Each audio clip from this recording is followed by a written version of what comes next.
Shalom buat kita semua. Perkenalkan nama saya Erwin Julani Manurung dengan NIM 11S24031. Jadi pada kesempatan kali ini saya akan menjelaskan artikel 11 lagi ya, dan kali ini pada bagian aplikasi Cashflow-nya.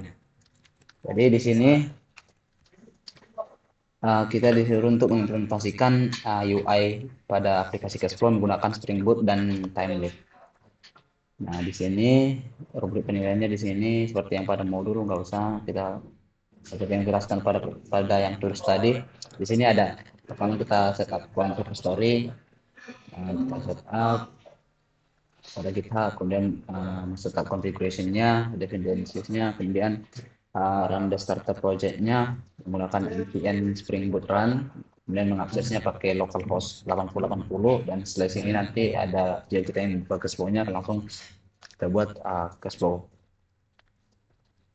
Selanjutnya starter adventure, ada authentication-nya, sistem login dan register lengkapnya, kemudian ada fitur to do RUD-nya untuk manajemen tugas lengkap, tambah, ubah, dan hapus to do, termasuk validasi input formnya. Kemudian ada research dan detailnya nanti. Untuk testing dan code coverage-nya ini ya, kita menjalankan unit test, yaitu npm clean test, kemudian buka laporan Jacopo untuk membuka hasil coverage-nya. Untuk ini bisa kita lihat langsung kita implementasikan Jakuku mana nih? Nah, langsung aja kita lihat untuk Jakukunya, karena di pada virus tadi tidak saya tampilkan untuk Jakukunya. Langsung aja kita buat untuk melihat hasil tes Jakuku kita. Oke, lanjut sembari kita menunggu runningnya, kita bahas selanjutnya itu aplikasi Cashflow. Jadi di sini kita untuk implementasi user interface untuk pencatatan keuangan pribadi kita, pemasukan, pengeluaran, seperti itu. Oke, di pertama ada fitur utamanya itu yaitu pencatatan pemasukan atau cash in, yaitu fungsinya untuk mencatat sumber dana seperti uang saku, gaji, hadiah, uang jajan, dan lain-lain. Jadi kemudian fitur selanjutnya itu ada pencatatan pengeluaran, yaitu cash out, yaitu untuk mencatat penggunaan dana untuk seperti belanja, bayar tagihan, buat makan, dan lain-lain lah. Kemudian ada summary and balance, itu menghitung total pemasukan dan total menghitung total pemasukannya, kemudian total pengeluarannya, dan sisa saldo secara otomatis nanti. Jadi contohnya kita masukkan pertama ada income kita itu 5 juta seperti itu. Kemudian ada pengeluaran 2,5. Jadi otomatis sisa sisa uh, sisa saldo kita otomatis akan langsung dikurangkan, yaitu income dikurang out. Ya, pemasukan dikurang pengeluaran, langsung aja. Jadi sisa saldonya 2.500.000 seperti itu. Ini tadi selesai di run. Oke, ini untuk hasil Spring Tudus Jacoco kita. Bisa kita lihat miss instruction-nya, miss branch, dan semuanya itu 100%. Selanjutnya untuk arsitektur layer dan data flow. Di sini ada client, browser, postman, controller, ada REST API, kemudian service layer, kemudian ada repository-nya, database persentasenya. Jadi presentation layer ini untuk menangani request dari user, seperti ini bisa kita lihat dari view control.java nanti, yaitu mengembalikan HTML template-nya, kemudian REST API-nya itu mengembalikan JSON-nya. Kemudian bisnis logiknya itu ada di service dan transaksional, yaitu tempat logika validasi, kalkulasi, dan koordinasi antara repository nanti. Kemudian ada data access, yaitu repository interface, di mana ini menyediakan abstraksi query database tanpa menulis SQL manual. Kemudian ada entities, yaitu objek yang mempresentasikan tabel database mengalir di antara service repository dan controller. Pertama itu ada entity Cashflow.java. Di sini entity ini menandai kelas sebagai tabel database, kemudian table menentukan nama tabel dan custom, dan data ownership field user ID ini wajib ada untuk memastikan setiap transaksi terbuka pada user tertentu calculation, dan ada auto times. Kemudian itu ada repository, yaitu Cashflow repository berapa, ada standar CRUD untuk CRUD, Untuk mewarisi metode bawaan seperti save, find all, delete by ID tanpa coding manual. Ini otomatis. Kemudian ada custom search yang menggunakan GPQL untuk mencari kompleks pada label dan deskripsi menggunakan keyword dan parameter. Kemudian ada user specific access. Jadi setiap query menyertakan parameter user ID untuk memastikan pengguna hanya mengakses data miliknya. Kemudian ada service cache flow service Java itu untuk menjamin konsistensi data. Jika terjadi error saat save atau delete, maka perubahan itu akan di rollback. Kemudian ada business logic.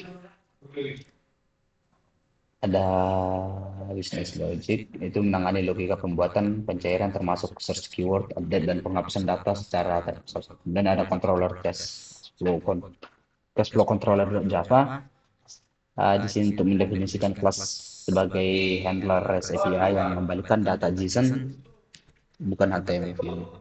Dan ada menggunakan konteks untuk cek login user dan metode is invalid untuk validasi input.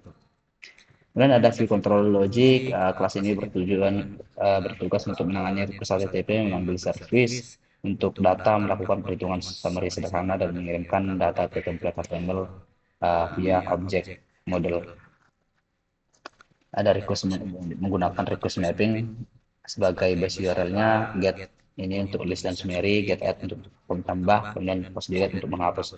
Dan summary calculation ini menghitung total pemasukan, total pengeluaran dan sisa saldo menggunakan JavaScript API sebelum data dikirim ke view-nya nanti. Kemudian time lift integration. Jadi data dikirim menggunakan model attribute agar dapat diakses di file HTML seperti form.html dan form.html. Kemudian untuk using testingnya seperti ini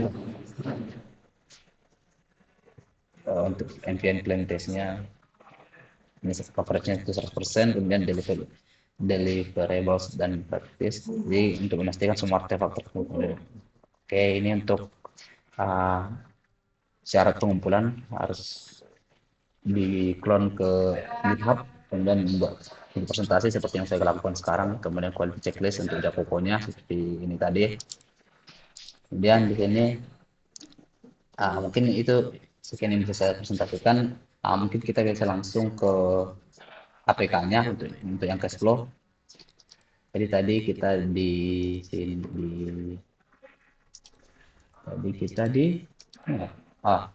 ini untuk ini tadi untuk to-do list. Nah, untuk cash flow-nya langsung kita buka untuk cash flows.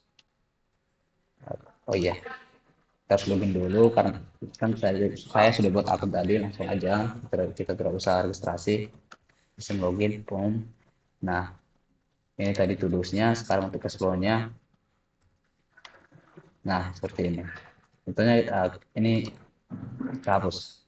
Oke, ini kita tambah transaksi. Dan untuk transaksi, contohnya kita buat sumber dana itu dari orang tua. Sumber dana itu orang tua. Kemudian kategorinya untuk uang jajan. Kemudian nominalnya itu contohnya 200.000. Kemudian keterangannya itu